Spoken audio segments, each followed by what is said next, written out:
Hello friend and welcome to my YouTube channel free hit classes. आज हम class 10th की Hindi subject की chapter number 4 नाखून क्यों बढ़ते हैं, जिनके राइटर है हजारी प्रसाद द्विवेदी और यह ललित निबंध है। तो इन्हीं के महत्वपूर्ण सब्जेक्टिव प्रश्न उत्तर को जानेंगे, जिसमें का फर्स्ट क्वेश्चन है, बढ़ते नाखूनों द्वारा प्रकृति मनुष्य को क्या याद दिलाती है। बिहार मॉडल आपको क्वेश्चन है और ये बहुत बार पूछी गई है। 15 के सी यानी कंपार्टमेंटल में पूछी गई है और बिहार बोर्ड में भी पूछी जाती है।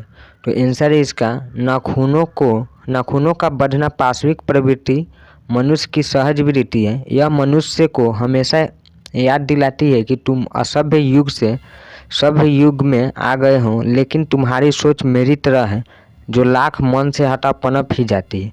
यानी कहने का मतलब हुआ कि मनुष्य को हमेशा याद दिलाती है कि तुम असभ्य युग से अब सभ्य युग में आ गए हैं, लेकिन लाख इसको यानी कितने भी बार आप नाखून को काट देंगे फिर भी वो आ ही जाती है। और यह तुम्हारी सोच मेरी तरह है जो यह लाख मन से हटा पनप ही जाती है। मनुष्य के ईर्ष्या, जुड़ता, हिंसक प्रवृत्ति, क्रोध आदि कभी खत्म होने वाला नहीं है। तभी तो शत्रुओं का होर लगी हुई है, नाखून बढ़ते हुए यह याद दिलाती। यानी मनुष्य को कभी भी ऐसा नहीं है कि ईर्ष्या, शत्रु यानी कि उनको खत्म हो जाए, ये कभी नहीं हो सकते हैं। और अगला नेक्स्ट क्वेश्चन है आपको, लेखक द्वारा नाखूनों को अस्त्र के रूप में देखना संगत है क्यों।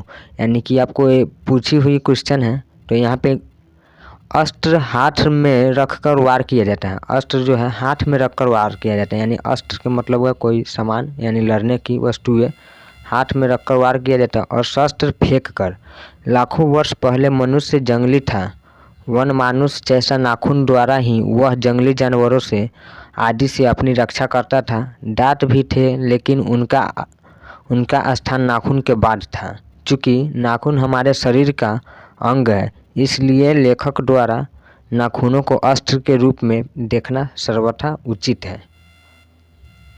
नेक्स्ट क्वेश्चन आपका 3 नंबर, नख बढ़ाना यानी नख यानी नाखून बढ़ाना और उन्हें काटना कैसे मनुष्य की सहजात वृत्तियाँ हैं, इनका अभिप्राय क्या है, अथवा मनुष्य बार बार नाखून क्यों काटता है।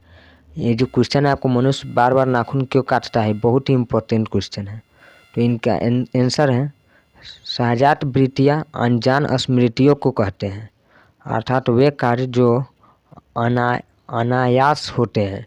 नाखून अपने आप बढ़ते हैं, उनके लिए मनुष्य को प्रयत्न नहीं करना पड़ता। बात सही है, नाखून अपने आप बढ़ती है, उनके लिए मनुष्य का कोई प्रयत्न नहीं करना पड़ता, यानी परिश्रम नहीं करना पड़ता है। इसी प्रकार मनुष्य नाखून को काटता भी है।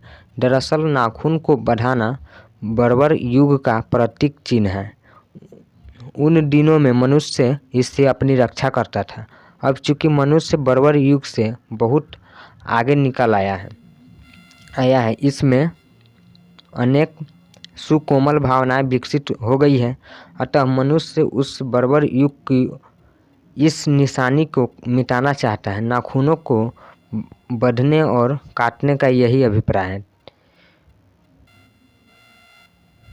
नेक्स्ट आपको 4 नंबर क्वेश्चन है, लेखक क्यों पूछता है कि मनुष्य किस ओर बढ़ रहा है। लेखक क्यों पूछता है कि मनुष्य किस ओर बढ़ रहा है, पशुता की ओर या मनुष्यता की ओर, स्पष्ट करें।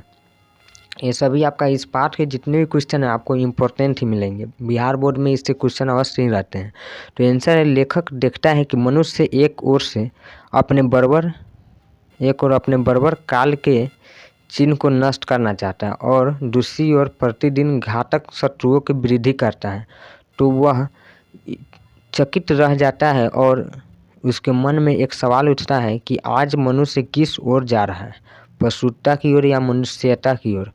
वस्तुतः लेखक मनुष्य को मनुष्यता की ओर ले जाना चाहता है। वह चाहता है कि मनुष्य में मनोवांछित संयम, सदास्यता और स्वाधीनता के भाव जगे, वह शत्रुओं की होर में न पड़े।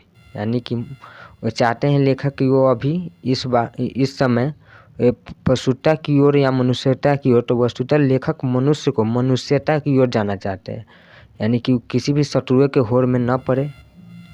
नेक्स्ट है आपका क्वेश्चन 5 नंबर।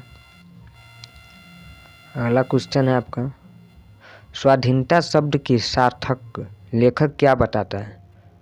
तो इनका आंसर है आचार्य हजारी प्रसाद द्विवेदी। आचार्य हजारी प्रसाद द्विवेदी के विचार से स्वाधीनता शब्द अत्यंत व्यापक और अर्थपूर्ण है। इससे अपने आप को नियंत्रित करने का भाव है, कोई बाह्य दबाव नहीं है। इस शब्द में हमारे देश की परंपरा और संस्कृति परिलक्षित होती है, जिसका मूल तत्व है संयम और दूसरे के सुख दुख के प्रति संवेदना, त्याग और श्रेष्ठ के प्रति श्रद्धा। यही कारण है कि द्विवेदी जी ने अधीनता की अपेक्षा स्वाधीनता शब्द को इंडिपेंडेंस का सार्थक पर्याय माना गया है। इंडिपेंडेंस यानी आज़ादी का सार्थक पर्याय माना गया है। नेक्स्ट क्वेश्चन है आपका 6 नंबर, सफलता और चरितार्थता शब्दों में लेखक अर्थ का भिन्नता किस प्रकार पर प्रतिपादित करता है? तो इसका आंसर है लेखक के अनुसार सफलता और चरितार्थता में पर्याप्त अंतर है, यानी बहुत सारे अंतर है। सफलता में बाह्य उपकरणों की इच्छित वस्तुओं के बाहुल्य का भाव है, चाहे वे वस्तुएं मारक साधनों का प्रयोग से ही क्यों न हो। किंतु चरितार्थ मनुष्य के प्रेम, मैत्री और त्याग में है, अपने को सबके हितों में निःशेष समर्पित करने के भाव में है। दोनों शब्दों में आकाश पाताल का अंतर है। ठीक है। नेक्स्ट क्वेश्चन है आपका, मनुष्य बार बार नाखून क्यों काटता है? तो इसका आंसर, मनुष्य नहीं चाहता है कि बर्बर युग की कोई निशानी उसमें रहे, इसलिए बार बार मनुष्य नाखून को काटता है। यानी कि मनुष्य नहीं चाहता है कि बर्बर युग की कोई निशानी रहे, इसलिए वो बार बार नाखून काटता है। ठीक है, नाखून तो अपने आप ही बढ़ते हैं। नेक्स्ट क्वेश्चन है आपका, भारतीय संस्कृति की क्या विशेषता है? भारतीय संस्कृति की विशेषता है अपने आप पर लगाया हुआ बंधन। अगला है आपका, मनुष्य का स्वधर्म क्या है? अपने आप पर संयम और दूसरे के मनोभावना का समादर करना मनुष्य का स्वधर्म है। तो ये सभी आपका 4 पार्ट के बहुत ही इम्पोर्टेंट क्वेश्चन है, तो आप लोग इसे अवश्य ही याद कर लेंगे।